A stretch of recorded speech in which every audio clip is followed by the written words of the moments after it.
참된 소망을 향하여라는 제목으로 하나님의 말씀 나누겠습니다. 삶에 있어서 즐거움이 종류가 여러 가지일 텐데요. 그래도 인생의 큰 즐거움 중에 하나는 조금씩이라도 삶의 형편이 좀 나아지는 것입니다.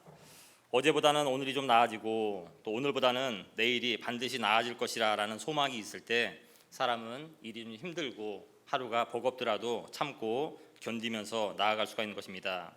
아무리 노력을 해도 나아지지 않는다면, 그리고 별다른 뾰족한 방법도 없다고 느껴진다면 사람은 곧 지치고 급기야는 자포자기의 상태로 빠져드는 것이 사람들입니다.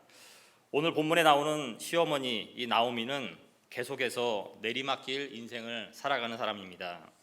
고향 땅에 흉년이 들어서 다른 나라로 이민을 갔는데, 그리고 거기서 두 며느리를 맞이했는데 나오미는 결국 그 이방 땅에서 남편과 두 아들을 가슴에 묻고 말았습니다. 모든 것을 다 잃어버리고 고향으로 다시 돌아옵니다. 며느리 룻과 함께 고향 땅에 돌아왔지만 뾰족한 희망은 없었습니다. 저는 이 시점에서 하나님께서 왜 이런 절망스러운 한 가정의 이야기를 우리에게 성경으로 남겨주셨을까를 잠깐 생각해 봤습니다. 룻기는 총 4장으로 된 짧은 성경입니다. 1장은 우리가 봤듯이 나오미 가정의 몰락입니다. 2장은 우리가 읽었던 오늘 말씀인데요. 고향에 돌아온 나오미와 룻이 보아스를 만나는 그런 장면이 나옵니다. 또 3장에서는 룻이 보아스에게 프로포즈하는 그런 장면이 3장에서 나옵니다. 4장은 드디어 룻과 보아스가 결혼을 하고 다윗의 할아버지가 되는 오벳을 낳는 장면으로 룻기는 마무리가 됩니다. 1장에서 나오미는 남편과 두 아들이 다 죽어 생명의 근원이 끊어진 상태로 나타납니다. 하지만 마지막 장인 4장에서 나오미는 행복하게 자신의 품 안에 손주를 품 안에 안고 웃는 장면으로 룻기는 마무리가 됩니다. 1장에 나오는 나오미와 룻은 하루하루 끼니를 걱정해야 하기 때문에 몸과 마음이 쉬지를 못하고 늘 염려뿐인 모습으로 나오는데, 4장에서의 나오미와 룻은 보아스와 결혼을 해서 안정되고 부유한 삶을 살아가는 가정을 이루는 모습으로 참된 안식의 모습이 나옵니다. 따라서 전체적으로 보면 텅 비었던 이 나오미와 룻의 인생이 은혜로 꽉 찬 인생으로 변화되는 책이 바로 우리가 보고 있는 룻기 책입니다. 텅 빈 인생에서 시작했더라도 하나님이 나와 함께 하신다면 은혜로 꽉 찬 인생으로 변화된다는 것이 룻기의 메시지이기도 합니다. 우리는 모두 하나님의 자녀이지만 많은 경우에 있어서 1장에서의 나오미처럼 텅 빈 인생이 돼서 허덕이며 때론 절망 속에 살아갈 때가 많은 것도 사실입니다. 예수님의 1등 수제자 베드로도 마찬가지였습니다.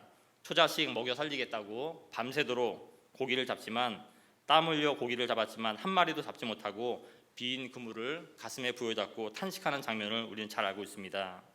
욥의 경우는 더 말할 것도 없습니다. 그는 동방의 의인이라 하나님께로부터 이렇게 칭찬받고 인정받았던 하나님의 사람 욥, 그는 어떤 삶을 살았습니까? 그처럼 순전하게 하나님을 믿는 사람도 없다고 하나님께 극찬을 받았던 그런 욥이었는데, 하루아침에 그 많던 재산 다 날리고 자녀까지 다 죽게 되는, 정말 영화에서도 보기 힘든 그런 극심한 고통을 겪게 되는 하나님의 사람 욥을 우리가 알고 있습니다. 또 그는 내 마음에 합한 자다 하나님께 크게 칭찬받았던 그 다윗도 텅 빈 인생의 터널을 지나갈 때 하나님 나를 이 깊은 수렁에서 건져달라고 소리쳐 탄식하는 다윗의 모습도 우리가 성경에서 쉽게 찾아볼 수가 있습니다. 이처럼 우리가 하나님을 믿는 그리스도인이라도 종류와 정도의 차이가 있을 뿐 텅 빈 인생의 터널을 지나가며 눈물의 삶을 살 때가 있는 것입니다. 그러면 오늘 본문에 나온 나오미와 룻의 가정은 어떻게 텅 빈 인생에서 하나님의 은혜로 가득 찬 인생으로 변화되었는가? 이것이 저의 궁금함이었습니다. 하나님은 룻에게 먼저 좋은 만남을 선물로 주셨습니다. 먹고 살아야 하기 때문에 룻은 이삭을 죽기 위해서 무작정 밖으로 나갑니다. 남의 밭으로 나갔고, 그런데 그 발걸음을 하나님은 인도하셨습니다. 무작정 밭으로 나가서 일하겠다는 일념으로 밖으로 나간 그 룻의 발걸음을 보아스라는 사람으로 하나님이 인도해 주셨던 것입니다. 그리고 보아스는 생전 처음 본 이방 여인 룻에게 호감을 가졌고, 그야말로 조건 없는 은혜를 그때부터 이 룻에게 베풀었습니다. 이삭을 계속 내 밭에서 주어도 된다라고 처음 본 아가씨에게 여자에게 허락을 합니다. 또 일하는 소년들에게 룻이 이삭을 많이 주울 수 있도록 이삭을 좀 많이 흘려라 라고까지 주문을 합니다. 또 룻에게는 일하다가 목이 마르면 소년들이 길어온 물을 마시라고 허락합니다. 룻의 입장에서 보면 보아스라는 좋은 사람을 만나면서 생활이 피기 시작한 것입니다. 이처럼 하나님의 은혜는 대부분 좋은 사람과의 관계를 통해서, 좋은 사람과의 만남을 통해서 하나님의 은혜를 베푸십니다. 하나님은 룻을 보아스에게로 인도하셨고 보아스에게는 그런 룻을 받아들일 만한 마음을 준비시켜 주신 것입니다. 우리가 잘 알고 있듯이 인생의 가장 큰 축복이 어떤 축복입니까? 만남의 축복입니다. 여러 종류의 사람이 있죠. 만나면 에너지가 생기는 사람들이 참 많이 있습니다. 그냥 만났는데 그 사람 만나면 힘이 나고 에너지가 생기는 겁니다. 기분이 좋아지고 자신감이 생기는 겁니다. 여러분 이런 생각 해보셨습니까? 내가 어떤 사람을 만날 때 기분이 좋아지고 자신감이 생기고 희망이 생기는가? 기도 많이 하는 사람이요? 또 예배 잘 드리는 사람 만났을 때, 아니면 성경 지식이 많은 사람, 또 사회적인 지식이 많은 사람들, 모두 훌륭하고 좋은 사람들임에 틀림없습니다. 그런데 실제로 우리가 일상생활 속에서 우리들의 마음을 기쁘게 하는, 우리들의 마음을 행복하게 하는 그런 사람은 어떤 종류의 사람들입니까? 긍정적인 사람들입니다. 얼굴이 밝은 사람들, 늘 웃고 또 칭찬하고 격려해주는 사람들을 만났을 때 사람들은 이런 사람을 만나면 누구나 기분이 좋아지고 힘이 생기게 마련입니다. 서울여대 교수인 장경철 교수는 이런 사람들을 축복을 유통하는 사람들이다라고 아주 멋진 말로 정의했습니다. 맞는 말 같습니다. 축복을 유통하는 사람들, 내가 갖고 있는 긍정적인 에너지를 내 주변 사람들에게 전파하는 그런 사람들이 바로 사람들에게 힘을 주는 사람들인 것 같습니다. 성경은 우리에게 이런 사람이 되어야 된다라고 요구하고 있습니다. 그리스도인들이라면 축복을 유통하는 그런 사람들이 되어야 된다라고 성경은 말하고 있습니다. 가장 강력하게 말씀하시는 분이 사도 바울입니다. 빌립보서 4장 4절 말씀에 주 안에서 항상 기뻐하라. 내가 다시 말하는데 기뻐하라. 이 기쁨이 명령입니다. 우리의 삶의 환경이 어떨지라도 너희는 늘 기뻐해야 된다. 그 이유는 하나님의 자녀이기 때문이다라고 늘 사도 바울은 말하고 있습니다. 지금 사도 바울이 어디에 있습니까? 감옥 안에서 이 말을 하고 있습니다. 기뻐할 수 없는 감옥 안에 갇혀 있는 사도 바울이 감옥 밖에 있으면서도 기뻐하지 않는 그리스도인들에게 하시는 말씀이 그리스도인들은 기뻐하는 사람들이라고 말씀하고 있는 것입니다. 기뻐할 일이 있어야 기뻐하지 않습니까? 우리가 이렇게 질문할 것을 준비하시고 예수님이 친히 이렇게 또 말씀하셨습니다. 너희 이름이 하늘에 기록된 것으로 기뻐하라 하시니라. 우리의 기쁨의 이유가 뭐라고요? 우리의 이름이 하늘에 기록되어 있다. 하나님이 내 이름 아신다. 그 한 가지 사실만으로도 우리는 하루를 기쁨으로 살아가야 된다라고 성경은 말하고 있습니다. 그런데 우리는 지금 어떻게 살아가고 있습니까? 성경은 그리스도인들의 삶을 또한 이렇게 기록하고 있습니다. 하나님의 나라는 먹는 것과 마시는 것이 아니요 오직 성령 안에 있는 의와 평강과 희락이라고 되어 있습니다. 우리가 그리스도인이 되어서 하나님 나라를 살아간다. 이 알쏭달쏭한 말은 어떤 말입니까?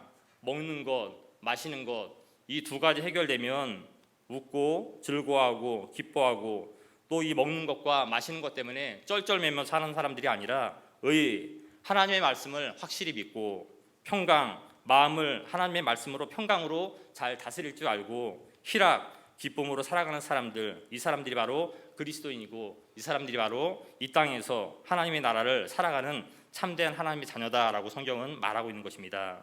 따라서 기쁨은 우리에게 가장 중요한 삶의 요소이기도 합니다. 기쁨, 행복은 영향력, 전파력이 굉장히 큽니다. 미국 하버드대 또 샌디에이고 공동 연구팀이 21세 이상 70세 성인 무려 4,700명을 대상으로 20년 동안 행복한 감정의 전파에 대해서 연구를 했습니다. 행복한 감정을 가지고 살아가는 사람이 다른 사람들에게 얼마나 좋은 영향력을 주고 그 행복이 얼마나 멀리, 실제로 물리적으로 얼마나 멀리 그 행복이 전파되는지를 오랫동안 연구한 것입니다. 결과는 이렇습니다. 행복한 사람이 내 옆집으로 이사를 와서 살면 우리 집 행복지수가 갑자기 34%가 올라간답니다. 옆에 좀 불행하고 늘 부정적인 사람이 살다가 행복한 사람들, 늘 우리 옆집이 웃음소리가 나고 또 또 들어오고 나갈 때 인사를 하고 또 행복한 그런 모습을 보면서 갑자기 우리 집이 행복지수가 34%가 올라간다는 것이 연구팀의 연구 결과입니다. 좀 더 나아가서 행복하게 살아가는 사람이 우리 집 반경 1.6km에 그 사람이 있다 그러면 그래도 우리 집의 행복지수가 14% 이상이 올라간다고 합니다. 또 남이 아니라 친구인 경우에는 행복지수가 더 크게 영향을 끼친다고 이 연구팀은 말하고 있습니다. 행복지수가 높은 친구가 500m 근처에 살면 행복지수, 내가 행복을 느끼는 그 감정은 최고로 높은 42%까지 내 행복감을 높이면서 살아갈 수 있다라고 말하고 있습니다. 그런데 이런 친구, 행복한 그 행복지수가 높은 친구가 3km 정도 떨어져 있으면 그 자신의 행복지수가 20% 정도가 올라가는 것으로 연구 결과가 나왔습니다. 무슨 말입니까? 좋은 사람, 행복한 사람이 내 주위에 있다는 것은 나도 그만큼 그 영향을 받고 축복된 삶을 살아갈 수가 있다는 것입니다. 우리는 여기서 멈추지 말고 내가 그런 사람이 되어야 되겠구나. 우리 장수교회 성도들이 그런 사람, 행복을 유통하는 사람, 기쁨을 유통하는 사람이 되어야 되겠구나라고 생각을 하면 좋을 것 같습니다. 이제는 우리가 좋은 사람이 되어서 우리가 행복한 사람으로 변화되고 어두운 세상에 하나님의 기쁨, 복음의 기쁨, 하나님의 축복을 유통하는 그런 삶을 살게 되시기를 주님의 이름으로 축복합니다. 산소와 수소가 만나면 뭐가 됩니까? 물이 되죠. 마실 물이 됩니다. 전혀 안 만들어질 것 같은 은혜의 생수가 쏟아집니다. 하나님은 이처럼 다 망해버리고 텅 비어버린 인생의 바닥에 주저앉은 룻에게 보아스라는 좋은 사람을 만나서 은혜의 삶을 허락해 주셨습니다. 하나님은 보아스와의 만남을 통해서 룻에게 두 가지 은혜를 베푸셨습니다. 보아스가 룻에게 이런 축복을 하죠. 룻기 2장 12절 말씀, 오늘 읽지는 않았는데요, 제가 대신 읽어드리겠습니다. 여호와께서 내가 행한 일에 보답하시기를 원하며 이스라엘의 하나님 여호와께서 그의 날개 아래에 보호를 받으러 온 내게 온전한 상 주시기를 원하노라 하는지라. 보아스의 축복을 받고 룻은 곧바로 엎드려서 보아스에게 화답을 합니다. 2장 13절 말씀인데요, 룻이 보아스에게 화답하는 그런 말입니다. 나는 당신의 하녀 중에 하나와도 같지 못하오나 당신이 이 하녀를 위로하시고 마음을 기쁘게 하는 말씀을 하셨나이다. 아멘. 오늘 아침 무작정 집을 나와 남의 밭으로 향했던 그 룻의 마음은 과연 어떤 마음으로 집을 나왔습니까? 오늘 하루가 어떻게 펼쳐질지 알지 못했기 때문에 불안함, 두려움으로 가득 찬 마음으로 집을 나섰을 것입니다. 그럴수록 고향과 가족 생각에 룻은 외로움만 컸을 것입니다. 그런 룻에게 보아스의 그 축복의 말은 따뜻한 위로가 되었고 삶에 대한 강한 애착과 소망을 주기에 충분했습니다. 오늘 저와 여러분은 교회 안에서 이 주일날 보아스와 같은 말을 많이 하셨는지 아니면 그와 반대되는 말을 많이 하셨는지 한 번쯤은 생각해 볼 필요가 있을 것 같습니다. 남에게 위로가 되고 남에게 삶의 힘이 되고 용기가 되는 그런 말을 많이 하는 그리스도인인지 아니면 그렇지 않은지. 좋은 만남, 좋은 교제란 무엇입니까? 이처럼 따뜻한 위로와 희망의 말이 많이 오고 가는 관계가 좋은 만남이요, 좋은 교제입니다. 우리 구역, 우리 기관, 우리 장수교회 안에서는 언제나 위로와 희망의 말들이 많이 오고 가서 하나님이 주시는 은혜의 열매들이 더욱더 풍성하게 열리게 되시기를 우리 주님의 이름으로 축복합니다. 룻은 하나님이 붙여주신 보아스를 통해서 마음의 위로와 희망만을 받은 것이 아닙니다. 우리 17절 말씀은 함께 읽겠습니다. 17절입니다. 시작. 룻이 밭에서 저녁까지 죽고 그 죽은 것을 떠니 보리가 한 에바쯤 되는지라. 아멘. 룻이 보아스의 밭에서 하루 종일 열심히 이삭을 주었더니 그 양이 한 에바였다라고 성경 말하고 있습니다. 여기서 한 에바는 요즘 단위로 환산하면 약 22리터의 양이라고 합니다. 구약학자의 설명에 의하면 그때 당시 남성 노동자에게 하루 배급하는 배급량이 약 0.5리터였다고 합니다. 그 기준으로 계산하면 룻과 시어머니가 몇 주 동안은 배부르게 먹을 수 있는 그런 양을 룻이 보아스의 호의 가운데 하루 만에 거둔 것입니다. 이처럼 하나님은 보아스와의 만남을 통해서 룻의 가정 경제까지 책임을 지시기 시작하신 것입니다. 보아스는 룻에게 그런 사람이 되어가고 있습니다. 비빌 언덕이 되어가고 있습니다. 이제 퇴근하고 돌아온 며느리가 보리 한 에바를 가지고 오자 시어머니 나오미는 깜짝 놀랍니다. 그래서 며느리에게 이렇게 묻습니다. 우리 19절 말씀도 다시 한번 같이 읽을까요? 19절입니다. 시작. 시어머니가 그에게 이르되 오늘 어디서 주었느냐? 어디서 일을 하였느냐? 너를 돌본 자에게 복이 있기를 원하노라 하니 룻이 누구에게서 일했는지를 시어머니에게 알게 하여 이르되 오늘 일하게 한 사람의 이름은 보아스니이다 하는지라. 아멘. 또 21절과 22절도 같이 읽겠습니다. 시작. 모압 여인 룻이 이르되 그가 내게 또 이르기를 너는 내 소년들에게 가까이 있으라 하더이다 하니 나오미가 며느리 룻에게 이르되 내 딸아 너는 그의 소녀들과 함께 나가고 다른 밭에서 사람을 만나지 아니하는 것이 좋으니라 하는지라. 아멘. 지금 누구와의 대화입니까? 시어머니와 며느리인 룻의 대화입니다. 우리는 먼저 여기서 이 대화의 중요성에 대해서 잠깐 생각해 볼 필요가 있습니다. 보통 먹고 살기 힘든 그런 상황 속에서는 언어가 거칠어지거나 상대방의 말을 중간에 끊어버리기가 쉽습니다. 또 서로 신뢰하지 못하기 때문에 그 대화가 좋게 시작되었지만 싸움으로 번질 때가 많은 것을 우리는 경험합니다. 아니면 다 귀찮아서 대화 자체가 아예 없어집니다. 그런데 나오미와 룻, 시어머니와 며느리는 지금 대화를 그렇게 하고 있지 않습니다. 어쩌면 오손도손 주거니 받거니 하는 그런 대화를 합니다.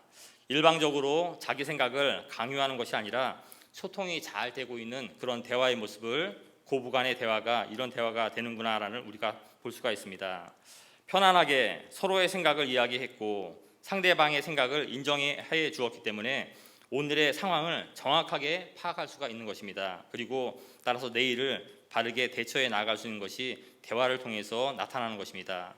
우리는 때로 이 대화를 고집과 착각할 때가 참 많이 있습니다. 내 고집을 강요하는 것이 아니라 상대방의 생각을 인정해 주면서 그냥 들어주고 넘어가는 것이 가족 간의 대화입니다. 혹시 이런 이야기 들어보셨습니까? 청년들과 이야기를 나눴는데요. 소와 사자의 사랑 이야기를 들어보셨습니까? 소와 사자가 사랑에 빠졌습니다. 결국 결혼을 했습니다. 소와 사자가 결혼을 했습니다. 소는 신랑인 사자를 너무 사랑했습니다. 그래서 식사 때마다 정성껏 김치에 깍두기에 맛있는 풀반찬을 만들어서 방금 지은 쌀밥과 함께 사자 신랑에게 한 상을 차려서 신랑에게 갖다 줍니다. 사자가 좋아하는 음식입니까? 싫어하죠, 그렇죠? 사자는 고기를 좋아하지 않습니까? 사자 신랑은 자기가 너무 싫어하는 반찬들이었지만 사자 신랑이 소 신부를 사랑했기 때문에 맛있는 척하면서 열심히 먹어주었습니다. 하지만 세월이 흐를수록 사자는 인상을 찡그리면서 밥을 먹었고 소는 자기의 정성을 무시하고 맛없게 먹는 신랑을 보면서 속이 상해갔습니다. 그런데 어느 날 소 신부가 많이 아파서 누워있게 되었습니다. 사자는 사랑하는 신부가 아프기 때문에 정성껏 개고기와 소갈비를 재워서 신부 소에게 갖다 주었습니다. 어떻게 됐겠습니까? 결국 소와 사자는 헤어지게 되었고 헤어지면서 참 가관의 말을 했습니다. 서로 같은 말을 했습니다. 나는 당신에게 최선을 다했어. 틀린 말이 아니죠, 그렇죠? 어떤 일입니까? 이것이 바로 소통의 부재에서 나오는 고통입니다. 비극입니다. 정말 많은 말을 하면서 살고 있지만 결국은 내 말만 하고 상대방의 말을 듣지 않는 소통의 부재입니다. 우리도 마찬가지입니다. 좋은 만남은 하나님이 우리에게 주시는 은혜입니다. 하나님의 은혜 가운데 좋은 만남을 가질 수가 있습니다. 하지만 그 만남이 아름답게 계속 유지되고 발전되기 위해서는 반드시 좋은 대화, 좋은 소통, 편안한 대화, 편안한 소통이 지속적으로 이루어져야 가능한 아주 힘든 일입니다. 우리 모두에게 이런 은혜가 있기를 주님의 이름으로 축복합니다. 1장에서는 텅 비어버렸던 절망의 룻이었는데 이제 2장에서는 하나님의 은혜로 룻의 마음에 위로와 기쁨 그리고 한 에바를 얻는 물질의 풍요로움까지 시작되었습니다. 보통의 사람들은 하나님께서 주신 이 정도의 축복이면 만족하면서 감사하면서 살아갑니다. 하지만 나오미는 그렇지 않았습니다. 오늘 주신 하나님의 축복인 이 보리 이삭 한 에바로 만족했던 것이 아니라 오늘 하루를 축복하신 이 하나님을 친히 경험하고 오늘 하루를 축복하신 하나님이 내 일평생까지 책임지실 수 있겠구나라고 미래를 바라본 것입니다. 우리 20절 말씀 다시 한번 같이 읽을까요? 20절입니다. 시작. 나오미가 자기 며느리에게 이르되 그가 여호와로부터 복 받기를 원하노라. 그가 살아있는 자와 죽은 자에게 은혜 베푸기를 그치지 아니하도다.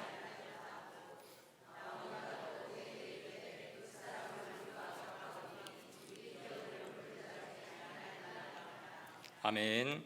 여기서 참 중요한 말이 나옵니다. 기업을 물을 자라는 말입니다. 기업 물을 자.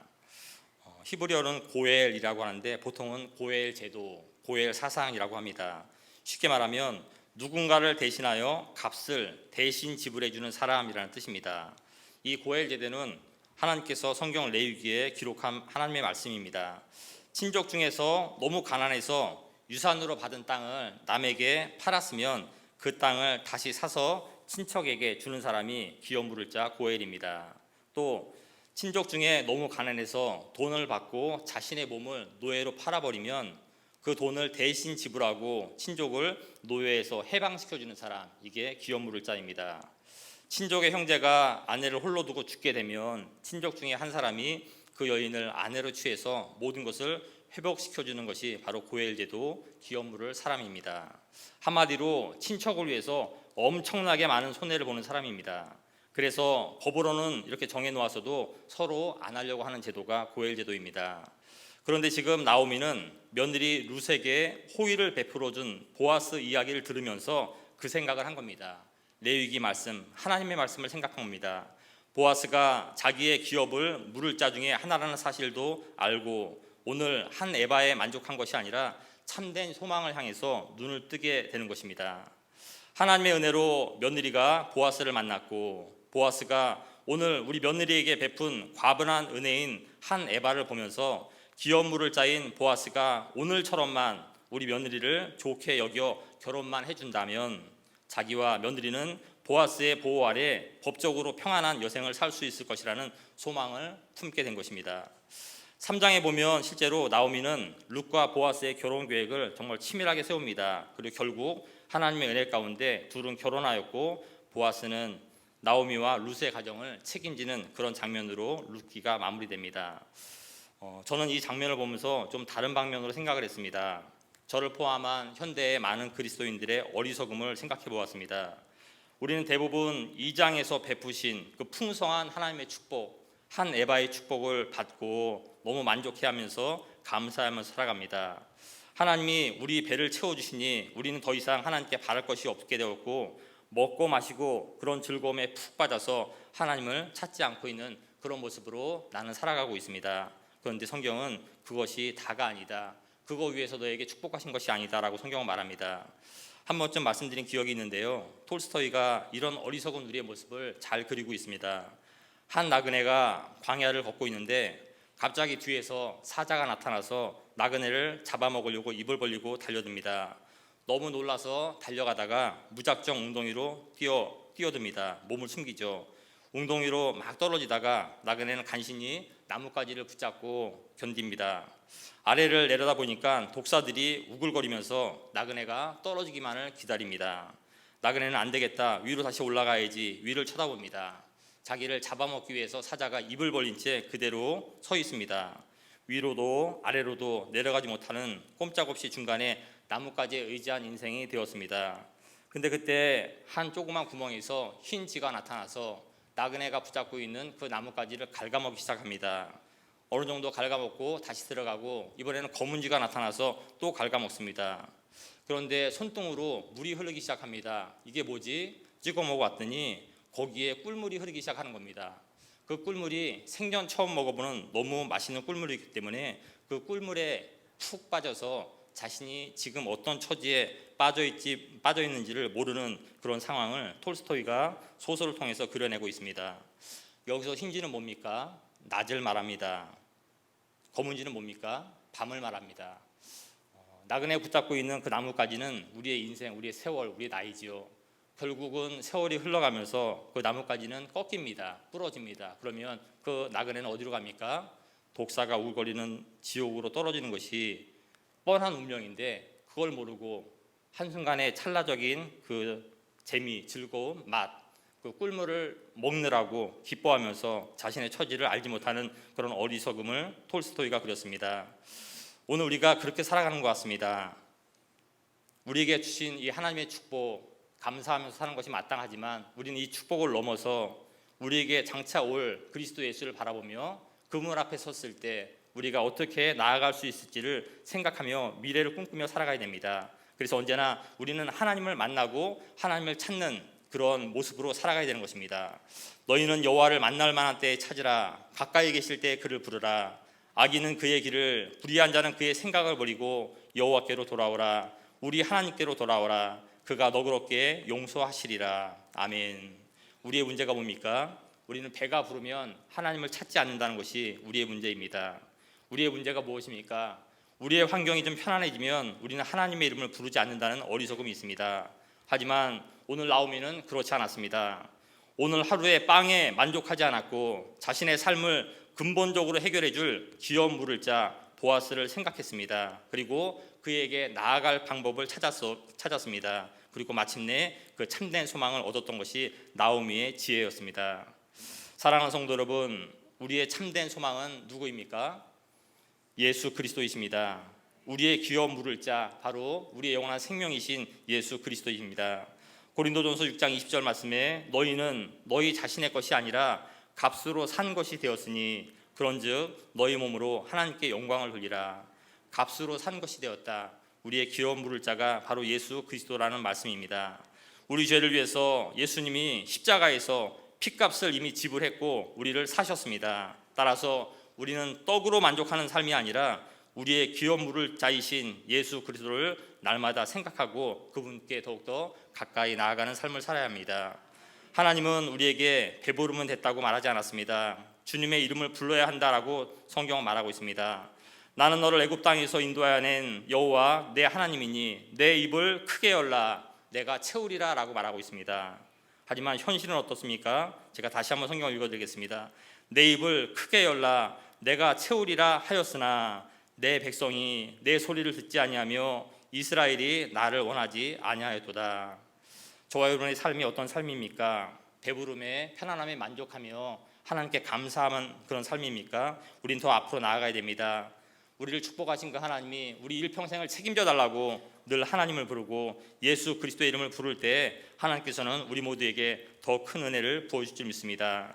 우리를 죄에서 건져주신 좋으신 하나님 예수 그리스도, 그가 우리를 흑암의 권세에서 건져내사 그의 사랑의 아들의 나라로 옮겨주셨다고 성경은 말하고 있습니다. 그 아들 예수 안에서 우리의 죄가 속량 곧 죄사함을 얻었습니다. 이 놀라운 하나님에 더욱더 감사하며 하나님께 가까이 나아가는 은혜의 한 주간 되시기를 우리 주님의 이름으로 축복합니다. 기도하겠습니다.